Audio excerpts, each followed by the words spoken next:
احمدہ و صلی علی رسولہ الکریم۔ اسلام کے معاشرتی احکام پر ان سلسلہ دروس میں گفتگو جاری ہے اور ہم سورہ حجرات کی روشنی میں اسلام کے معاشرتی احکامات سمجھ رہے ہیں۔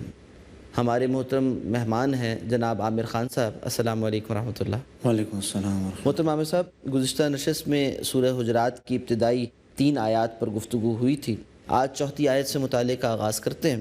خاص طور پر تیسری آیت میں گفتگو جاری تھی مقام صحابہ پر۔ میں چاہوں گا کہ کچھ گفتگو اس پر ہو جائے اور پھر اس کے بعد ہم چوتھی آیت کی وضاحت کی جانب آگے بڑھیں۔ اللہ سبحانہ و تعالی نے صحابہ اکرام کے حوالے سے فرمایا کہ اولئک الذین امتحن اللہ قلوبہم للتقوی لہم مغفرۃ و اجر عظیم، یعنی اللہ سبحانہ و تعالی نے خاص طور پر ایک طبقے، ایک گروہ کی نشاندہی کی کہ یہ وہ لوگ ہیں جن کو اللہ نے آزما لیا، اور جب اللہ کا علم کامل ہے اور تمام آنے والے زمانوں پر اس کا علم محیط ہے، تو یہ جو بعض لوگ کہتے ہیں اور اس طرح کے باطل افکار اور خیالات مسلمانوں کے مابین عام کرتے ہیں کہ نبی کریم صلی اللہ علیہ وسلم کے زمانے تک تو صحابہ اکرام صحیح دین پر تھے اور نعوذ باللہ نبی صلی اللہ علیہ وسلم کے بعد وہ کسی اور طریقے پر چلے گئے، کیا یہ اللہ سبحانہ و تعالیٰ کی یہ صفت کہ وہ عالم و ما کان و ما یکون ہے اور مستقبل کا بھی سارا علم جانتا ہے، اس پر اس کی زد نہیں پڑتی؟ الحمدللہ رب العالمین والصلاة والسلام علی سید الانبیاء والمرسلین۔ محترم ویس پاشا صاحب، جیسے سورہ حجرات کی اس آیت مبارکہ میں مقام صحابہ رضی اللہ تعالی عنہم کا بیان چل رہا تھا، تو آپ کا سوال بالکل حقیقت میں مبنی ہے کہ جو گروہ بھی نبی علیہ الصلوۃ والسلام کے صحابہ کرام کے بارے میں یہ رائے رکھے کہ وہ اللہ کے رسول کے زمانے میں تو صحیح دین پر تھے اور آپ کے وصال کے بعد معاذ اللہ وہ دین سے بگاڑ پیدا کرنے والے بن گئے، معاذ اللہ، یہ آیت مبارکہ در حقیقت یہ بات بیان کر رہی ہے کہ اللہ سبحانہ و تعالیٰ نے ان لوگوں کے دلوں کو جانچ لیا ہے، پرکھ لیا ہے تقوی کے لیے۔ خدا خوفی کا اگر کوئی شاہکار ہیں، خدا خوفی کا اگر کوئی اظہار ہیں، تو یہ صحابہ کرام کی جماعت ہے رضوان اللہ تعالیٰ علیہم اجمعین۔ اللہ تو علیم ہے، آنے والے زمانوں کا علم بھی رکھتا تھا۔ جی، اور اللہ پاک نے اپنی شان صفات میں سے جن 2 کا تذکرہ کیا ہے خاص طور پر، وہ اس اعتبار سے بڑی اہم ہے کہ اللہ پاک جانتا ہے۔ تو یہ وہ صحابہ تھے جنہوں نے دین کو آگے لے کے جانا تھا، اور صحیح دین کو جو نبی کریم صلی اللہ علیہ وسلم کی تعلیمات پر مبنی تھا۔ تو ظاہر بات ہے اگر کوئی شخص یہ بات کہہ رہا ہے، یہ بہت بڑا الزام ہے نبی کریم صلی اللہ علیہ وسلم پر براہ راست، بلکہ تو اللہ کی صفت علم پر بھی اعتراض واقع اس کو بھی چیلنج کرنے والی بات ہے۔ بالکل، بہرحال اس حوالے سے تعامل صحابہ کی بڑی اہمیت ہے، کیونکہ دین کی حفاظت کے حوالے سے، نبی صلی اللہ علیہ وسلم کی تمام تر تعلیمات کے حوالے سے جو عملی طور پر جماعت وجود میں آئی جی اور جس کی وجہ سے یہ دین محفوظ رہا، الحمدللہ اللہ پاک نے ان کو چنا تھا اپنے دین کے لیے، اور جن کے عمل، جن کی قربانیوں کی وجہ سے یہ دین پھیلا اور قائم ہوا الحمدللہ، وہ اللہ کے رسول علیہ الصلوۃ والسلام کے صحابہ کرام۔ ایک اور پہلو سے ذرا ارشاد فرمائیے گا، قرآن حکیم کی شرح و وضاحت ہمیں درکار ہو تو الحمدللہ امت مسلمہ کا اس بات پر اتفاق ہے کہ وہ حاصل ہوگی جناب رسالت مآب صلی اللہ علیہ وسلم کے فرمان سے، آپ صلی اللہ علیہ وسلم کی سنت سے، یعنی قرآن کی مستند شرح ہو گئی حدیث رسول یا سنت رسول۔ سنت رسول کا فہم ہمیں کہاں سے حاصل ہوگا؟ اگر کوئی یہ کہے کہ نبی کریم صلی اللہ علیہ وسلم کی سنت اس طرح سے ہے اور کوئی کہے کہ اس طرح سے ہے، تو وہ کون سی شے ہے جو سنت کو متعین کرتی ہے؟ نبی کریم صلی اللہ علیہ وسلم کے صحابہ کا مقام یہ ہے کہ انہوں نے نبی صلی اللہ علیہ وسلم سے جو دین سیکھا اس پر بالکل ویسے ہی عمل کر کے دکھایا۔ تو اثر صحابہ کی اہمیت یہ ہے کہ اگر دین کو سمجھنا ہے، محمد علیہ الصلوۃ والسلام کے دین کو، تو ہمیں صحابہ کرام کے اعمال کو دیکھنا ہوگا۔ اعمال کی تکمیل جو ہوگی، ظاہر بات ہے کہ ایک تھیوریٹیکل بات بیان کی جاتی ہے، قرآن میں کسی چیز کا حکم دیا گیا، مثال کے طور پر اقیم الصلاۃ، صحیح، اس کی عملی صورت نبی صلی اللہ علیہ وسلم کی سنت مبارکہ، حضور نے فرمایا صلو کما رأیتمونی اصلی، نماز ویسے پڑھو جیسے مجھے دیکھتے ہو پڑھتا ہوا۔ اب صحابہ کرام کا مرتبہ مقام یہ ہے کہ اللہ کے رسول صلی اللہ علیہ وسلم کو جیسے نماز پڑھتے ہوئے دیکھا اس پر عمل کر کے دکھایا، اور یہ تعامل صحابہ۔ ایک صحابی، ظاہر بات اللہ کے رسول سے کوئی بات دیکھ رہا ہے، سن رہا ہے رضی اللہ تعالیٰ عنہ، اب وہ امت کے لیے رول ماڈل بننا ہے، ایسے ہی دین پھیلتا ہے، بلکہ کوئی بھی نظریہ اسی طرح پھیلتا ہے دنیا میں۔ یہ اصول ہے کہ اللہ پاک خود آ کر کسی کو نہیں بتاتا ہے، اس کے لیے افراد تیار کرتا ہے، جماعت تیار کرتا ہے، اور الحمدللہ اللہ کے رسول نے یہ جماعت تیار فرمائی۔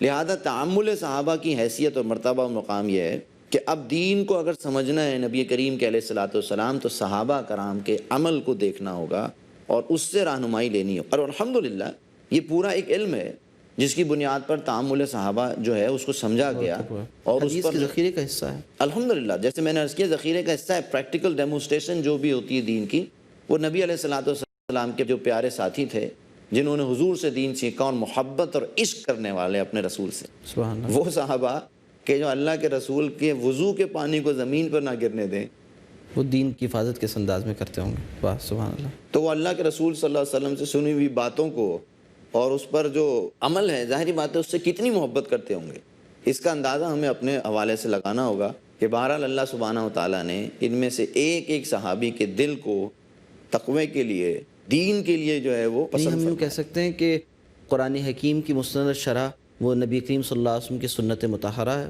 اور پھر نبی کریم صلی اللہ علیہ وسلم کی سنت مطہرہ اس کی مستند شرح وہ اصل میں تعامل صحابہ سے متعین ہوتی ہے، اور دین اس طرح سے اپنی کامل شان کے ساتھ تا قیام قیامت لوگوں کی ہدایت کے لیے موجود رہتا ہے۔ الحمدللہ، یہ گویا ہم یوں کہہ سکتے ہیں کہ اللہ کا وہ منصوبہ ہے، جی جی جی، جس طرح کے منصوبے ہوتے ہیں نا، اللہ سبحانہ و تعالیٰ نے دین کی حفاظت کے حوالے سے جو منصوبہ تیار کیا، اس میں دین یا پیغام وہی جبریل کے ذریعے علیہ الصلوۃ والسلام نبی اکرم صلی اللہ علیہ وسلم کے قلب مبارک پہ نازل فرمائی۔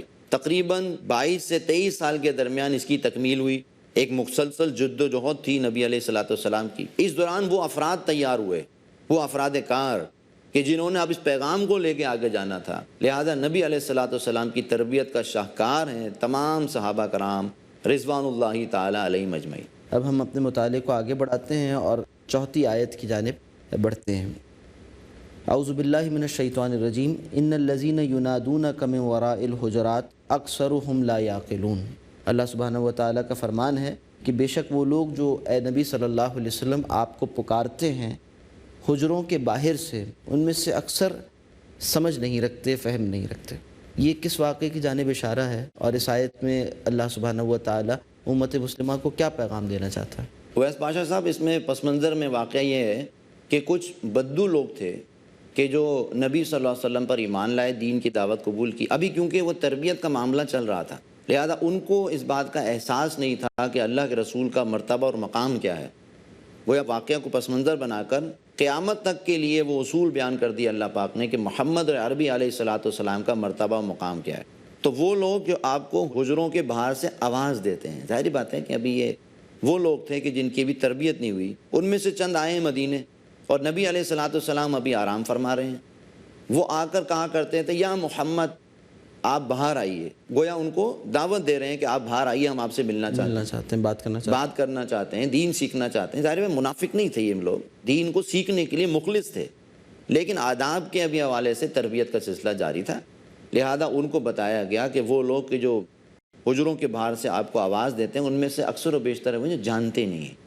یہ ہے اس آیت مبارکہ کا پس منظر، لیکن اس آیت کو بیس بنا کر ابھی آگے چل کر بات آ جائے گی۔ ہمیشہ کے لیے جو اصول بیان ہو رہا ہے وہ ہے نبی صلی اللہ علیہ وسلم کا ادب اور احترام۔ سبحان اللہ۔ اگلی آیت میں ارشاد فرمایا گیا وَلَوْ أَنَّهُمْ صَبَرُوا حَتَّى تَخْرُجَ إِلَيْهِمْ، اگر وہ لوگ صبر کرتے اس موقع تک، یہاں تک کہ نبی کریم صلی اللہ علیہ وسلم خود باہر تشریف لے آئیں، لَكَانَ خَيْرًا لَهُمْ، تو یہ بات ان کے لیے زیادہ بہتر تھی۔ وَاللَّهُ غَفُورٌ الرحیم، اور اللہ سبحانہ و تعالی بخشنے والا اور رحم کرنے والا ہے۔ جی الحمدللہ، یہ بات واضح ہو گئی، خود ہی اللہ سبحانہ و تعالیٰ نے یہ بات واضح فرما دی کہ اگر یہ لوگ انتظار کر لیتے، مثال کے طور پر نماز کا وقت ہے، اللہ کے رسول تو نماز میں تشریف لائیں گے، جی، تو کم از کم اتنا ہی انتظار کر لیتے ہیں کہ آپ خود ہی تشریف لاتے ہیں، اپنی معمولات زندگی میں سے جو بھی معاملات ہیں گزار کے مسجد میں آئیں، جی، تو اتنا انتظار اگر یہ کر لیتے ہیں لَكَانَ خَيْرًا لَهُمْ، تو یہ بات ان کے لیے زیادہ بہتر تھی۔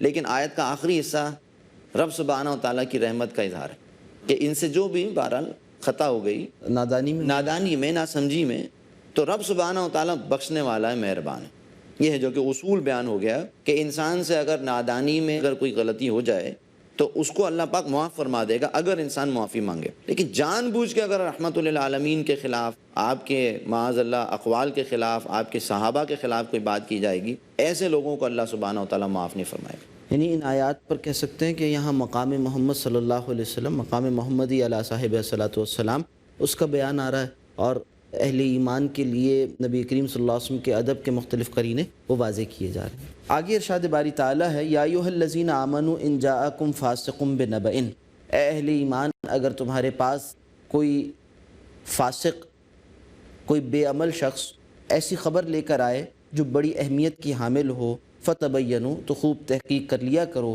ان تصیبوا قوما بجہالۃ، کہیں ایسا نہ ہو کہ کسی قوم پر تم چڑھائی کر دو، ناواقفیت میں، نادانی میں، فتصبحوا علی ما فعلتم نادمین، اور پھر اپنے کیے پر تم پشیمان ہو جاؤ اور پھر اس پر تم نادم ہو جاؤ۔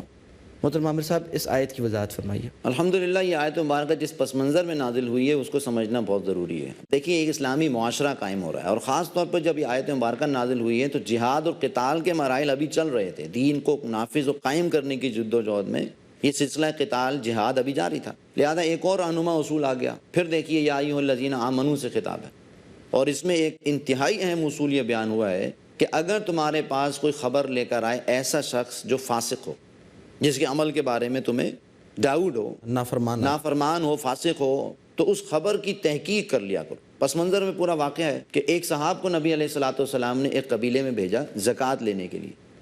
جب آپ وہاں گئے تو اس قبیلے کا یہ اصول تھا کہ جب وہ اپنے مہمان کو ویلکم کرتے تھے تو وہ اسلحہ لے کر آتے تھے۔ اب یہ اصول تھا عربوں میں، ظاہر بات ہے اسلحہ تو ان کے ساتھ رہتا تھا، ٹریڈیشن تھا ان کا۔ وہ یہ سمجھے کہ یہ جو اسلحہ لے کر آئیں گے مجھ پر حملہ کرنے کے لیے آئیں، اور اس قبیلے میں سے کسی شخص سے دشمنی تھی، اور انہوں نے فوری طور پر آ کر نبی صلی اللہ علیہ وسلم کو یہ خبر دی کہ انہوں نے زکوٰۃ ادا کرنے سے انکار کیا اور وہ گویا جنگ کرنے، میری جان لینے کے لیے آ گئے تھے۔ یہ خبر سن کر نبی علیہ الصلوۃ والسلام کو بہت افسوس ہوا، صدمہ ہوا، اور کچھ صحابہ تو ظاہر بات ہے کہ یہ بات سن کے ان کو اندازہ ہوا اس بات کا کہ یہ تو بغاوت ہے، اور قریب تھا کہ مسلمان ان پر حملہ کر دیتے۔ لیکن الحمدللہ اللہ پاک نے رہنما اصول بیان کر دیا کہ دیکھو ایسا نہ ہو کہ تم بغیر تحقیق کے کسی پر حملہ کر دو اور بعد میں تمہیں پھر اس کی ندامت ہو۔ یہ گویا پس منظر میں تو یہ بات آ گئی، لیکن ہمیشہ کے لیے اصول یہ آ گیا کہ اب کسی بھی خبر کی تحقیق کرنا بہت ضروری ہے۔ صحیح، اس پر انشاءاللہ مزید گفتگو کرتے ہیں۔ شان نزول کی آپ نے وضاحت فرما دی، آج اس حکم کا ہم سے کیا تعلق ہے، اور آج اپنی معاشرت میں اور اپنے دیگر معاملات میں ہم اس پر کیسے عمل کر سکتے ہیں، اس پر انشاءاللہ آپ سے مزید رہنمائی حاصل کریں گے۔ اس وقت موقع ہے ایک وقفے کا، وقفے کے بعد حاضر ہوتے ہیں۔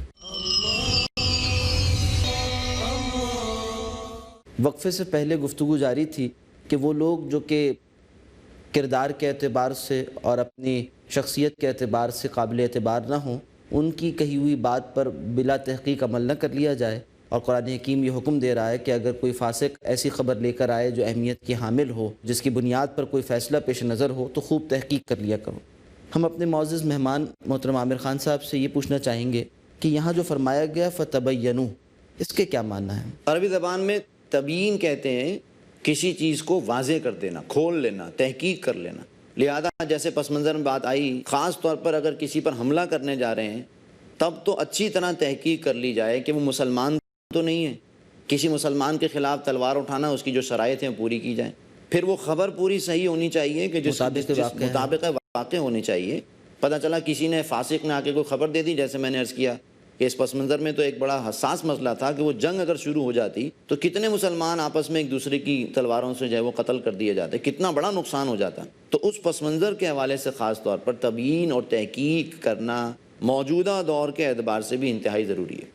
یعنی ہم کہہ سکتے ہیں کہ اسلام نے یہاں مختلف خبروں کی تحقیق کے حوالے سے ایک حساس رویہ اور اس کے بارے میں جو غور و فکر ہے اس کی اساس فراہم کر دی۔ جی بالکل، خاص طور پر عقیدہ یا جو انسانی زندگی سے متعلق عبادات ہیں، دین ہے، اس سے متعلق تو لازمی طور پر تحقیق ضروری ہے، کیونکہ بعض لوگوں نے حدیث رسول کے حوالے سے بھی یہ معاملہ کیا کہ جھوٹی حدیثیں گڑنا شروع کر دیں، جس کی وجہ سے کتنا بڑا بگاڑ پیدا ہو سکتا تھا آپ کو اندازہ ہونا چاہیے، کیونکہ حدیث کا مرتبہ مقام تو بہت بلند ہے۔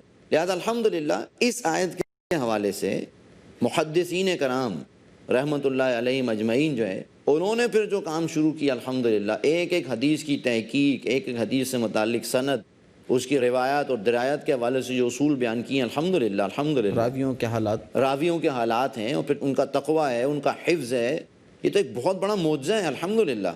نبی صلی اللہ علیہ وسلم کی ایک ایک حدیث جس طرح سے محنت کر کے جو محفوظ کی گئی، تو یہ تبیین کے حوالے سے بہت اہم، کیونکہ اہم ترین ہمارے پاس دین کا اصول اللہ کے رسول صلی اللہ علیہ وسلم کی حدیث مبارکہ ہے۔ موجودہ دور میں ایک طرف توجہ دلاؤں گا، خاص طور پر اس معاشرے میں جہاں اپریل فول کے نام سے مختلف قسم کی باتیں کی جا رہی ہیں، اور ظاہری بات ہے یہ مسلمانوں کے خلاف کس حد تک سازش ہے اس کا ہمیں اندازہ نہیں۔ دھوکہ دہی، خاص طور پر ایسی خبریں، جھوٹی خبریں بیان کر کے کسی کو جھوٹی خبر دے کر اس کا ہارٹ اٹیک ہو جائے، اس کو ایکسیڈنٹ ہو جائے، سرپرائز کے نام پر، اور اس طرح کی بہت سے طریقے رائج کر لیے۔ اچھا، ایک اور ذرا وضاحت فرمائیے گا کہ پچھلے زمانوں میں کوئی اہم واقعہ ہوتا کسی قوم کے بارے میں کوئی جنگ اور صلح سے متعلق کوئی فیصلہ کرنا ہوتا تو افراد کی لائی ہوئی خبر پر اعتماد ہوتا تھا، اور وہاں قرآن حکیم نے حکم دے دیا کہ اگر خبر لانے والا قابل اعتبار شخصیت کا حامل نہیں ہے تو تحقیق کر لیا کرو۔ آج یہ خبریں پہنچانے والے افراد ایک خاص طبقے کے طور پر میڈیا کے نام سے معروف ہیں، اور صحافی اور اسی طرح سے اخبار نویس اور اسی طرح سے رپورٹرز، اب یہ پورا طبقہ ہے جو آج خبریں پہنچا رہا ہے، اور ہم دیکھتے ہیں کہ کس قدر فساد برپا ہوتا ہے کسی غلط خبر کی بنیاد پر، اور کس طرح سے جو ہے وہ بہت سے نقصان معاشروں کو اٹھانے پڑتے ہیں۔ تو اس آیت کا اس بارے میں اور آج کے ان حالات پر کس طرح سے انطباق یا اطلاق ہوتا ہے؟ محترم اویس پاشا صاحب، قرآن حکیم کی آیت مبارکہ آج کے دور میں خاص طور پر انتہائی حساسیت کے ساتھ کسی بھی خبر سے متعلق تحقیق کرنے کا حکم جو ہے وہ بہت زیادہ اس پہ جو ہے وہ زور دیتا ہے۔ وجہ کیا ہے کہ یہ میڈیا کے جتنے لوگ ہیں ان میں سے اکثر و بیشتر الا ماشاء اللہ ان کے تقوی سے متعلق، ان کے عمل سے متعلق ظاہر سی بات ہے کہ متقی لوگ تو ہوتے نہیں، کوئی ہم رائے نہیں قائم کر سکتے کہ ان کے یہ جو خبریں دے رہے ہیں کتنے اخلاص پر مبنی ہیں۔ یہ زیادہ تر پروفیشنلز ہیں، اور بلکہ اس سے آگے بڑھ کر پروفیشنل کے علاوہ یہ ایجنٹ ہیں۔ یہ ان لوگوں کے ایجنٹ ہیں جو مسلمانوں کو نقصان پہنچانا چاہتے ہیں، اکثر و بیشتر خاص پیٹ خاص لوگ ہیں، ایجنڈے پر کام کر رہے ہیں۔ خاص ایجنڈے پہ کام کرتے ہیں۔ بے حیائی اور فحاشی سے مبنی خبریں اور بلا تحقیق سکینڈلز جو لوگوں سے متعلق بیان کر رہے ہیں، ظاہری بات ہے کہ یہ کسی اسلامی معاشرے میں اس طرز عمل کو بالکل پسند نہیں کیا جا سکتا، بلکہ کوئی اجازت نہیں دے سکتا۔ یعنی لفظ فاسق کا اطلاق آج میڈیا پر ہو سکتا ہے۔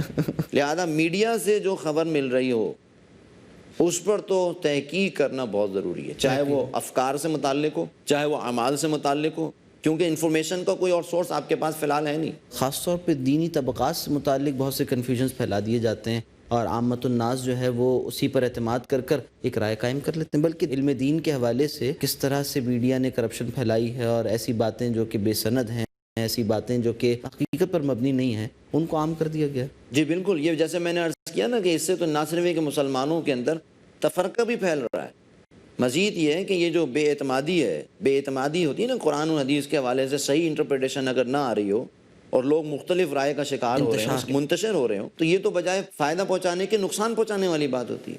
تو آج کے دور میں فتبینوا کی اس آیت مبارکہ پر عمل یہ ممکن ہوگا کہ ہم اپنی میکسیمم ایفرٹ کریں کسی بھی خبر سے متعلق اس کی تحقیق کرنے کے لیے، اور پھر جب عمل پر جا رہے ہوں، دیکھیے عمل کا معاملہ بڑا حساس ہے۔ جیسے پس منظر میں آیت مبارکہ میں جو واقعہ میں نے آپ کو سنایا ہے، آج کے دور میں بڑی بڑی جنگیں یہ ہو سکتی ہیں، اور خدا نہ خواستہ کسی جھوٹی خبر پر عالمی جنگ چھڑ جائے اور خاص طور پر نیوکلر وار کا معاملہ آ جائے، تو پھر تو دیکھیے انسانیت کس حد تک نقصان اٹھا سکتی ہے، جس کا خطرہ موجود ہے۔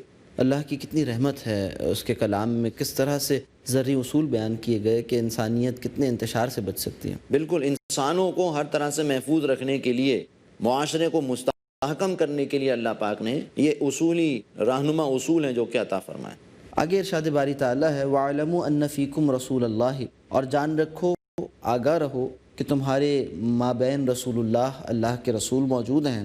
لَوْ يُطِيعُكُمْ فِي كَثِيرٍ مِّنَ الْأَمْرِ، اگر وہ تمہاری بات ماننے لگ جائیں اکثر معاملات میں، لَأَنِتُّمْ، تو تم سختی میں، تنگی میں پڑ جاؤ گے۔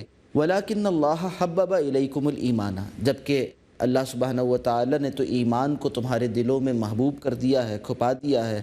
وَزَيَّنَهُ فِي قُلُوبِكُمْ، اور اسے تمہارے دلوں میں مزین کر دیا ہے۔ وَكَرَّهَ إِلَيْكُمُ الْكُفْرَ، اور تمہارے لیے ناپسند کر دیا ہے کفر کو، والفسوق، اور فسق کو، والعصیان، اور نافرمانی کو، اولئک هم الراشدون، اور یہی لوگ وہ ہیں جو رشد پر، ہدایت پر عمل پیرا ہے۔ محترم عامر صاحب، یہ آیت بہت جامع اور بہت ہی اہمیت کی حامل ہے، اس میں صحابہ اکرام کے مقام و مرتبے کا بھی تذکرہ آ گیا، اس کی وضاحت فرمائیے۔ جی دیکھیں، تربیت صحابہ کے حوالے سے نبی کریم صلی اللہ علیہ وسلم کا جو طرز عمل تھا، نبی علیہ الصلوۃ والسلام نے خاص طور پر جو کردار سازی کی ہے صحابہ کرام کی، اس میں تحقیق کے ساتھ اگلی بات جو بعد ارشاد فرمائی، وَاعْلَمُوا أَنَّ فِيكُمْ رَسُولَ اللَّهِ، وَاعْلَمُوا أَنَّ فِيكُمْ رَسُولَ اللَّهِ۔ تو اب یہاں اللہ کے رسول صلی اللہ علیہ وسلم کا جو مرتبہ اور مقام ہے کہ ان سے آگے نہ بڑھو۔ وہ جو پہلی آیت ہم نے پڑھی تھی نا، لوٹا کر وہی مضمون لوٹا کے آیا۔ وہی بات، اسی کو ریپیٹ کیا جا رہا ہے۔ یہ اصول ہے ویسے بھی تربیت کا، ایک بات بیان کی جائے پھر دوبارہ سے اس طرف توجہ دلائی۔ وَاعْلَمُوا، جان رکھو، یعنی بی وون، تمہارے درمیان اللہ کے رسول موجود، اللہ کے نمائندے موجود ہیں، کوئی عام آدمی نہیں، عام آدمی نہیں ہے۔ یہ گویا وہ نہیں ہے کہ جس کی بات مان لی تو ٹھیک ہے، نہیں مانی تو کوئی بات نہیں، ایسا نہیں ہے۔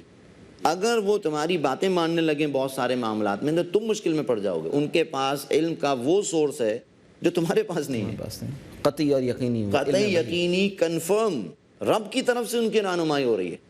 لہذا انسان بس یوں سمجھ لے کہ ان کی اطاعت اگر کر لے تو یقینی طور پر وہ ہدایت پا جائے. وَعَلَمُوا أَنَّ فِيكُمْ رَسُولَ اللَّهِ, اگر وہ تمہاری باتوں کو ماننا شروع کر دیں تو تم مشکل میں پڑ جاؤ گے. تمہارے پاس وہ سورس نہیں ہے جو اللہ سبحانہ و تعالیٰ نے ان کو دیا ہوا. پھر دیکھیے صحابہ سے متعلق جو خاص باتیں بیان ہو رہی ہیں اس کو اگر ریپیٹ کر دیں تو میں ایک ایک کی وضاحت کرنا شروع کروں. وَلَكِنَّ اللَّهَ حَبَّبَ إِلَيْكُمُ الْإِيمَانَ. یہاں صحابہ کی کردار سازی کے اعتبار سے پہلی بات کہ یہ وہ صحابہ ہیں کہ جن کے بارے میں فرمایا کہ ایمان کو اللہ پاک نے تمہارے دلوں میں مزین کر دیا. اب دیکھیں کتنی خوبصورت بات ہے کہ اللہ کے رسول نے جو صحابہ تیار کی الحمدللہ عظیم تر انقلاب کے لیے, ان کی کردار سازی کا آغاز کہاں سے ہوتا ہے؟ ان کے دلوں میں اللہ اس کے رسول کی محبت, ان کے دلوں میں اللہ اس کے رسول پر ایمان وہ پیدا کیا ہے. دیکھیں یہ الفاظ ہیں, اللہ پاک یہ خبر دے رہا ہے. جی جی جی ایسا ہے, واقعہ ہے. یعنی یہ کوئی مستقبل کی بات نہیں بتا رہا, یہ وہ خبر ہے جو حقیقی طور پر موجود ہے. اللہ پاک نے یہ کام کیا ہے کہ تمہارے دلوں میں ایمان کو مزین کر دیا, کھپا دیا ہے. وَزَيَّنَهُ فِي قُلُوبِكُمْ, اور تمہارے دل میں اس کو مزین کر دیا ہے. گویا تمہارے نزدیک ایمان کی محبت وہ ہر شے سے دنیا اور معافیہ اس سے زیادہ ہیں جو کہ اللہ پاک نے رکھ دی. کیا بات ہے, صحابہ کی کیا فضائل ہیں. اللہ سبحانہ و صحابہ کے تعالیٰ ہمیں کردار حصہ کے عطا حوالے سے فرمائے. خاص طور پر یہ آیت مبارکہ بڑی عظیم آیت ہے قرآن حکیم کی کہ اللہ پاک نے تمہارے دلوں میں اس کو کھبا دیا ہے اور اس کو مزین کر دیا. مزین کرنے سے کیا مراد ہے یہ سمجھنا ہوگا. جی جی دیکھیں جو چیز آپ کو اٹریکٹ کرتی ہے, جو چیز آپ کو خوبصورت لگتی ہے, آپ اس سے محبت کرتے ہیں. جن لوگوں کے دلوں میں دنیا کی محبت ہوتی ہے, دنیا کو کیا قرار دیا گیا؟ بار بار زینت اللہ زینت, تو اب وہ دنیا کے پیچھے بھاگ رہے ہوتے ہیں. نہیں, ہم دیکھتے ہیں پاگلوں کی طرح دنیا کے پیچھے بھاگ رہے ہیں. صحابہ کے بارے میں اللہ پاک کیا فرما رہا ہے؟ وَزَيَّنَهُ فِي قُلُوبِكُمْ, ایمان کو مزین, ایمان تمہارے دلوں میں مزین کر دیا اللہ سبحانہ و تعالیٰ. گویا ایمان کی محبت اللہ اس کے رسول کے لیے تمہارے دلوں میں جو اللہ پاک نے یہ محبت, یہ اللہ کا کتنا بڑا فضل اور انعام ہے.